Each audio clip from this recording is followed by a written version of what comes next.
We've just passed the 100th day of Delta Force's Open PC beta as we near the end of March and the end of this year's first fiscal quarter. And at this point, while Battlefield ramps up playtests and Call of Duty brings back Verdansk, I think it's apparent that Delta Force is doing everything in its power to fail as a widely accepted replacement for mainstream casual shooters. From endless delays, a huge focus on sketchy monetization, and a campaign that's tanked the game's reviews, Delta Force has spent the last few months of its beta operating as a microtransaction storefront that's made very little progress towards a full release. With literally thousands of cheaters being banned every week, Team Jade revealing that console support is delayed indefinitely, and the lacking new content aside from loot box cosmetics, the game doesn't really feel like it's in a healthy state, although Team Jade wants you to think so, as they seemingly bought millions of views on their YouTube channel and have a strangely consistent player count even after banning tens of thousands of players. Paid cosmetics are going on huge discounts, players are complaining in droves, the game's rating on Steam continues to stay mixed, and now we're even seeing Team Jade pay creators to talk about the game on social media. And on top of all of this, after all the mixed reviews, the delays, and dwindling content, the game is supposedly holding a near-perfect 100,000 daily players on Steam, with almost zero deviation over the past 3 months, which feels suspicious at best, because even the most hyped games see players drop off post-launch, especially when those games have mixed reviews and are banning literally thousands of players a week.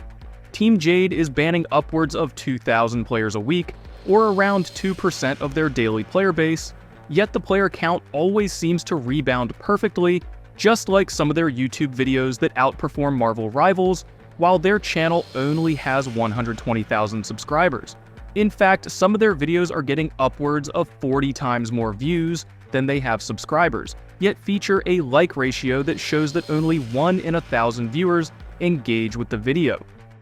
The whole Delta Force situation is becoming stranger and more frustrating by the day, with Delta Force announcing an open alpha all the way back in July of last year, with the financial backing of the $500 billion Chinese tech giant Tencent and the support of Unreal Engine 4, it's wild to see this game and its production grind to a halt. As someone who works in corporate America, I've personally seen large companies buy views, followers, and engagement, and Delta Force is starting to feel like they're pulling that same shady strategy for their game. They have a lot of big promises to back up, including massively expensive cosmetics and a player-fueled skin economy that could easily collapse if players lose faith in the game. Honestly, at this point, it feels like Delta Force is being artificially kept alive by the developers. There's so many strange signs that point towards videos being botted, player count staying suspiciously steady even after backlash, and Team Jade's constant push for microtransactions, anti-cheat, and partnerships, as if to tell investors and the media that the game is perfect and everyone should continue to double down on their investments. But as many of you who play the game on a daily basis may feel, it seems that the game is losing momentum, and Team Jade is doing everything it can to prop up the title as they finally announce mobile, postpone consoles, and push forward with paid seasonal content, while the game is missing core features and suffers from cheaters. While I love the core Delta Force experience, it really feels like this game is going to continue on its path into early access purgatory alongside games like Grayzone and World War III, however now with the developer acting as if nothing is wrong. But guys, drop a like and hit subscribe as we jump into today's video and talk about what the hell is going on with Delta Force after 100 days in beta.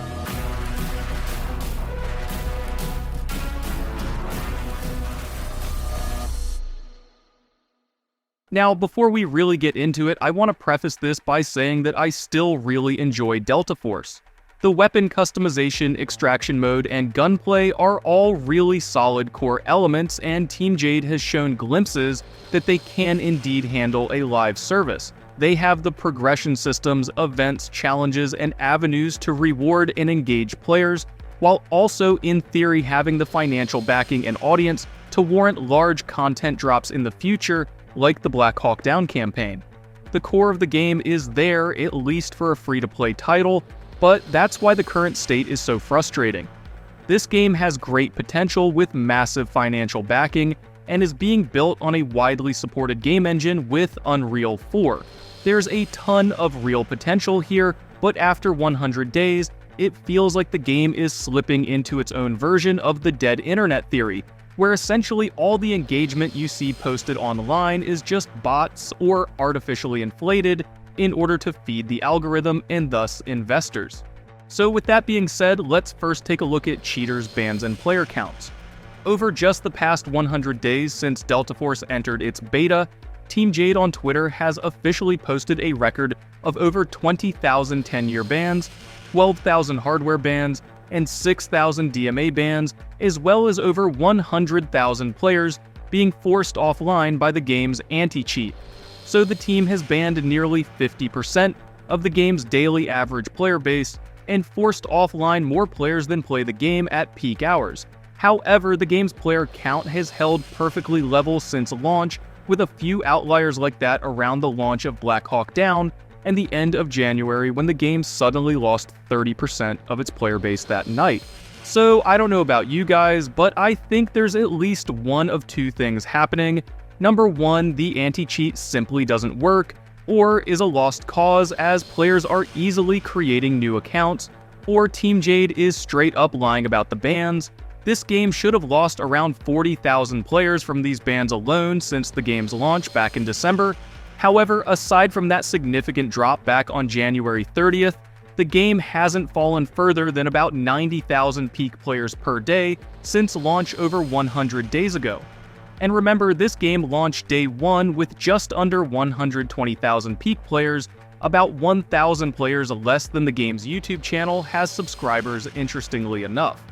So while the game was pretty popular, apparently around 75% of day one players still play the game every single day, 100 days later, while the game is still in beta. But tell me below if you think that's suspicious or not. Perhaps I'm just being paranoid. On the other hand, the second option is that Team Jade is simply botting their player count in order to keep the game alive and impress leadership while they continue to make promises. Now, this would of course be a huge scandal, but knowing that bot farming in other games is quite well known, and knowing how Delta Force got in trouble early on for padding lobbies with bots, this doesn't seem like too far of a stretch for me.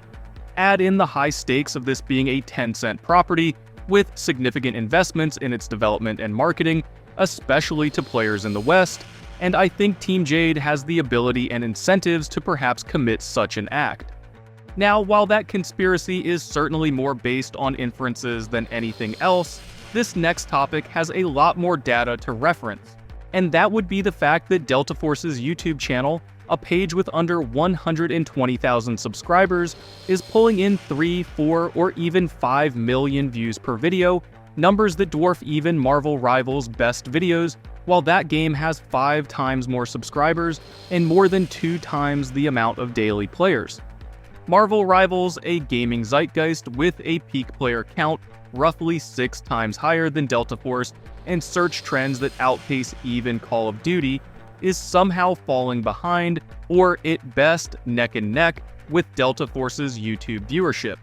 Marvel's best ever video is currently sitting at just over 4.1 million views, while Delta Force's has outperformed that by exactly 1 million more. However, Delta Force has 1/3 the comments and 1/5 the subscriber count, while only seeing this sort of massive viewership on a handful of videos, while others are sitting around only a couple thousand views. This sort of random, massive viewership with such a small subscriber count and weak engagement elsewhere leads me to believe that Team Jade is picking and choosing to buy views for what they deem as important videos. Something I myself have witnessed in corporate America. These companies are more than happy to simply buy public influence, and it's sorta become common practice from my perspective as someone who works in media. But while botting is certainly one possibility, the flip side of that could be that Team Jade is simply paying to put this content everywhere, essentially racking up views inorganically by forcing the video in front of non-subscribers as an advertisement. That way they can rack up views without actually creating organic engagement like comments, likes, or subscribers, something many of us have witnessed firsthand on platforms like Instagram, where you see sponsored posts all the time, yet with very little engagement. Thus, the company is just forcing the content in front of viewers, regardless of organic interest.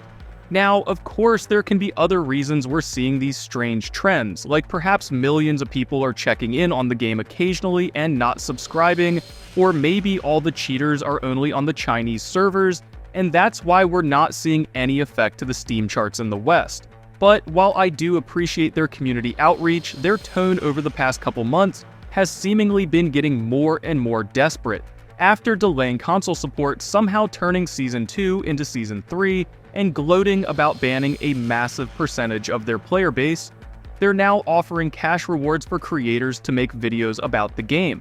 We're 100 days into a beta that's running out of content, is plagued by cheaters, and is on track to get steamrolled by Call of Duty and Battlefield in just a few months, and instead of releasing a console beta, testing controller support on Steam, or winding down this 100-day playtest, they're instead milking the game's limited content, bolstering paid microtransactions, and offering to pay creators to talk about the game. But here's the real moral of my video. Delta Force is a solid game, but the devs over at Team Jade have seemingly gotten themselves cornered because of a few poor decisions. First off, while the game itself is playable, the development was way too underbaked to release the game in the fashion that they did. 100 days after release, the devs are still acting like it's a beta, and they're admitting they have to rebuild the UI to even have a chance to get this game on console, a promise they made almost a year ago and only now are starting to understand from a technical perspective. Next, this game's entire money-making premise revolves around a skin economy similar to Counter-Strike, but the game is way too niche and underrepresented to seemingly make that a viable revenue stream. With the game going into early access purgatory after 100 days of beta, why should anyone be buying or selling Mandel bricks as the player base dries up and the game's economy collapses, now forcing the once expensive loot boxes to only cost a few cents on the dollar? Then finally, as the game races forward into what is now apparently Season 3, the players that are left behind continue to grow more and more frustrated and begin to turn away from Delta Force as games like Battlefield capture the community's attention. Essentially, while the game is good, especially for a free-to-play title, Tencent seemingly overestimated Team Jade's capabilities and the timeline for such a project. As development grinds to a halt, players drop off, and the game's monetization stagnates, Team Jade is left in a bad position, with current players becoming frustrated and prospective players turning away as the game's development drags on, thus incentivizing things like botting YouTube videos or player counts to try and maintain public appearances. And truth be told, it's a damn shame, because while the game is a clear Battlefield ripoff, it checked a lot of boxes the casual fans were excited about and released with rather decent performance.